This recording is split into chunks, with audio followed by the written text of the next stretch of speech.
देखिए, वक्फ बोर्ड की ज़मीन के बारे में तो बहुत बातें हो रही हैं, लेकिन राहुल गांधी ने अब सवाल उठाया है कि चीन जो भारत भारत के ज़मीनों पे कब्ज़ा किया जा रहा है, उसके बारे में क्यों नहीं बात हो रही है? चीन घुसता आ रहा है भारत के अंदर। बिल्कुल, एलओपी की बात को सुनना चाहिए भारत सरकार को। अगर कोई आरोप लगा है संसद के अंदर, उन्होंने कोई प्रश्न उठाया है, तो एक महत्वपूर्ण प्रश्न है। इस पे भारत सरकार को संज्ञान लेना चाहिए, इसकी जाँच होनी भी चाहिए। तो उनका कहना है जो हमारे विदेशी सचिव हैं, वो जाके चीन के साथ केक कट करते हैं, इस मुद्दे पे बात नहीं करते हैं और केक कट करते हैं, सेलिब्रेशन करते हैं। केक कट करना, रमज़ान की इफ्तारी खाने कोई बहुत बड़ी बात नहीं है, ये एक अलग विषय है। बात ये है कि अगर हमारा लीडर ऑफ अपोजिशन कोई गंभीर आरोप लगा रहा है कि हमारी ज़मीन के ऊपर कोई कब्जा है चीन का, या चीन कुछ लोग आ गए हैं यहाँ पर रह रहे हैं, बस गए हैं, अवैध कब्जा कर लिया है अवैध रूप से, तो इसका भारत सरकार को नियमों के तहत, जो हमारी विदेश नीति है, उसके तहत संज्ञान लेना चाहिए। तो क्या लगता है इस मुद्दे पे बात करना ज़्यादा ज़रूरी है या वक्फ बोर्ड की ज़मीन के बारे में?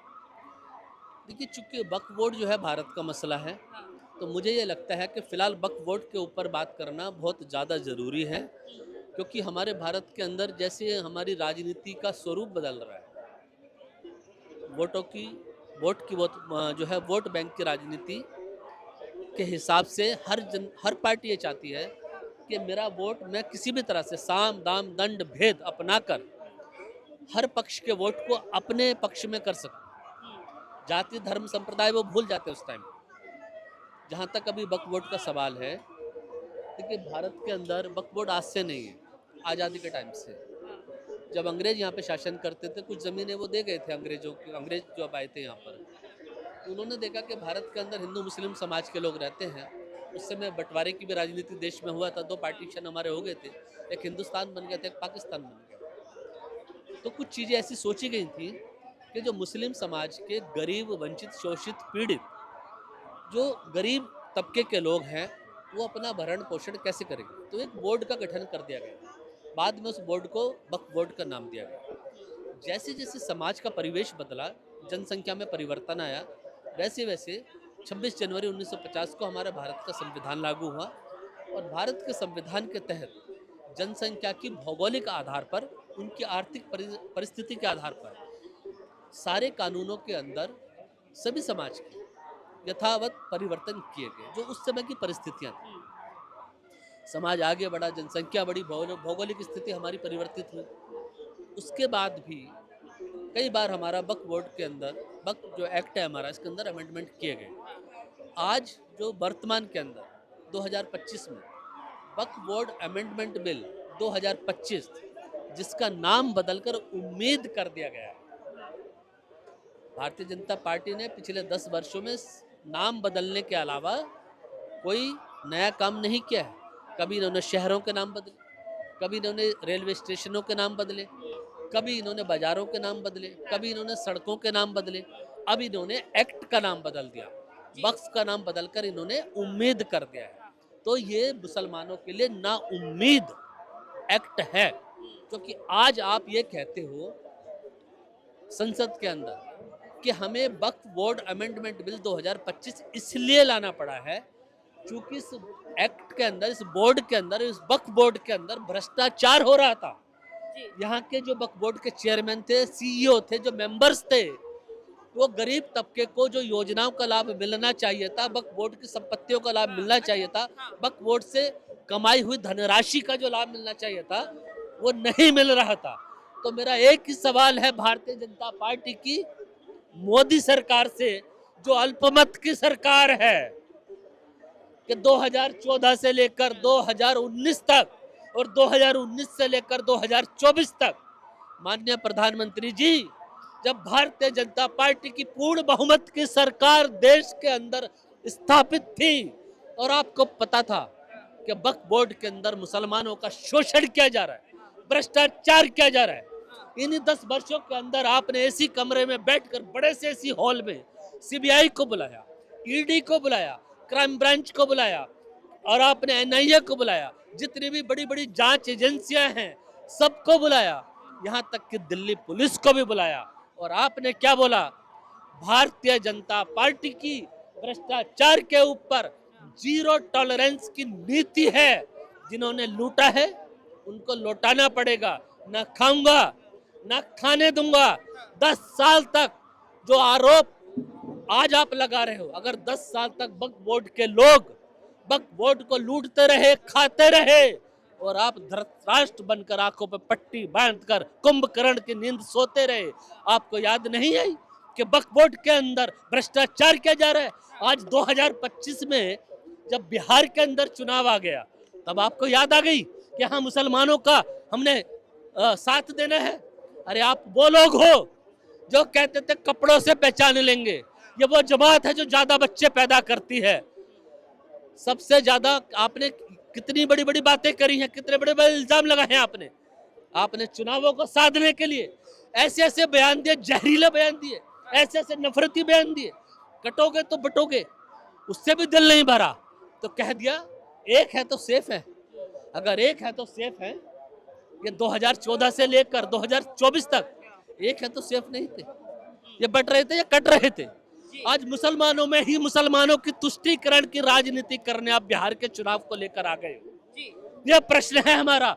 जब आपकी पूर्ण बहुमत की सरकार थी देश के अंदर, भारतीय जनता पार्टी की पूर्ण बहुमत की सरकार थी 2019 से 2014 से लेकर 2024 तक, भारतीय जनता पार्टी के प्रधानमंत्री थे नरेंद्र मोदी, तब इनको वक्फ बोर्ड की याद नहीं आई। और आज अल्पमत की सरकार है जिसको समर्थन दे रखा है नीतीश बाबू ने, चंद्रबाबू नायडू ने, चिराग पासवान ने और जयंत चौधरी ने।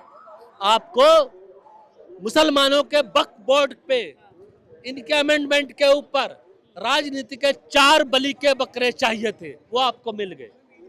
आपने राजनीति साधते हुए इन राजनीति के 4 बकरों के ऊपर राजनीति की छुरी चलानी है, क्योंकि जब आप बिहार के अंदर जाओगे तो बिहार के मुसलमान आपसे पूछेंगे कि आपने ये अमेंडमेंट बिल आज क्यों लेके आए, 10 साल पहले क्यों नहीं लेके आए? अगर 10 साल पहले आप अमेंडमेंट बिल लेके आ जाते तो सारे भूमिहीन किसानों को भूमिहीन मिल जाती, मुसलमानों को बेघर बेसहारा बेवाह औरतों को उनको घर मिल जाते, जो निराश्रित लोग थे वो आश्रित हो जाते।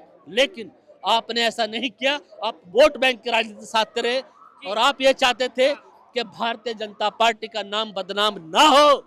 इसलिए आप जब अल्पमत में आ गए तो 4 बलि के बकरे आपने ढूंढ लिए और उनको बलि का बकरा बना दिया कि इन्होंने समर्थन दिया, इसलिए हमने, सुनिए, इसलिए हमने वक्फ अमेंडमेंट बिल पास कर दिया।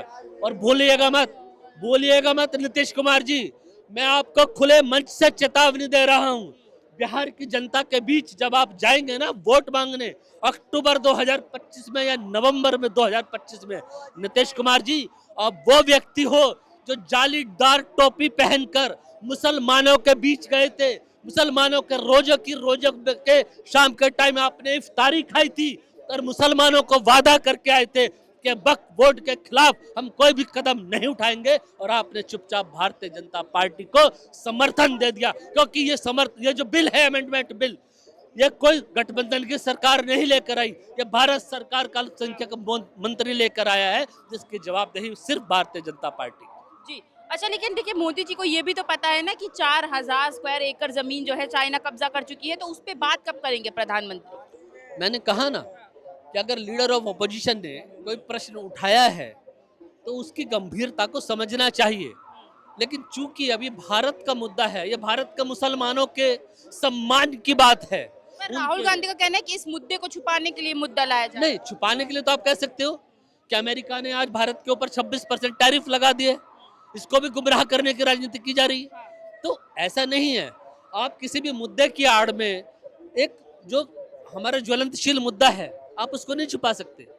आज जब लोकसभा के अंदर बात होनी चाहिए थी महंगाई पर, बेरोजगारी पर, ठीक है, आत्महत्याओं पर, औरतें आत्महत्या कर रही हैं, मर्द आत्महत्या कर रहे हैं, कोई किसी से प्रताड़ित है, कोई किसी से प्रताड़ित है, किसानों को आमदनी दोगुनी नहीं हुई है।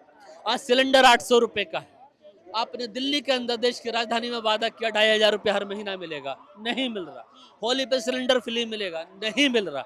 इन मुद्दों पर बात होनी चाहिए थी, लेकिन आप मुर्दों की कब्रों पर राजनीति कर ले हो। आपके लिए औरंगजेब जरूरी है, जो 318 साल पहले मर चुका, जो कब्र के अंदर दफन है, जिसकी सुरक्षा खुद भारत सरकार करती है, उनको जगह जगह कर लेके आ रहे हो।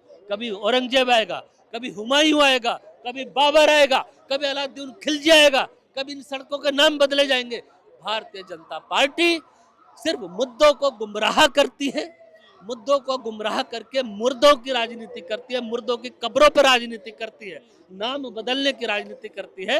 और वक्फ बोर्ड का जो अमेंडमेंट बिल आया है, इसका भी सिर्फ आपने नाम बदलने की राजनीति की है। किसी मुसलमान का आपने उत्थान किया हो तो बता दीजिए। सौगाते मोदी लेकर आ गए हो, सौगाते मोदी लेकर आ गए हो मुसलमानों के लिए। उसमें क्या है?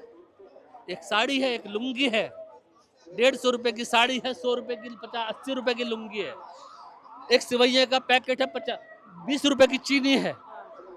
क्या एक महिला बिना ब्लाउज के, बिना पेटीकोट के साड़ी पहनकर अपना सजदा कर सकती है? क्या एक मुसलमान व्यक्ति सिर्फ लुंगी पहनकर नमाज का सजदा कर सकता है? आप सिर्फ उपहास का पात्र बना रहे हो लोगों को। ये आपकी भारतीय जनता पार्टी का चंदा नहीं था, ये पार्टी का चंदा नहीं था, ये देश के टैक्स पेयर्स का पैसा था। आप एक सम्मानजनक किट देते हो उनको, तब हमें समझ में आती है। जी। हम 85 करोड़ 80 करोड़ लोगों को 5 किलो राशन दे रहे हैं। ये यही चाहते हैं कि देश का हर व्यक्ति इनके रहमो करम पर पले, जो उसके अधिकार हैं, मौलिक अधिकार हैं, वो उनसे वंचित रहे। यही इनकी रणनीति है। ये बार बार डराएंगे आपको, कभी हिंदुओं के नाम पर, कभी मुसलमानों के नाम पर। और देश को सावधान होने की आवश्यकता है। आज ये मुसलमानों की ये जो कहते थे ना, हम कपड़ों से पहचान लेते हैं, कपड़ों से पहचान लेते हैं, एक दिन वो भी होगा जब आप कहोगे हम तिलक से पहचान लेंगे, हम त्रिशूल से पहचान लेंगे। वो दिन दूर नहीं है। अगर तुम मुसलमानों के ना हो सके 10 सालों में, तो तुम हिंदुओं के भी नहीं हो सकते।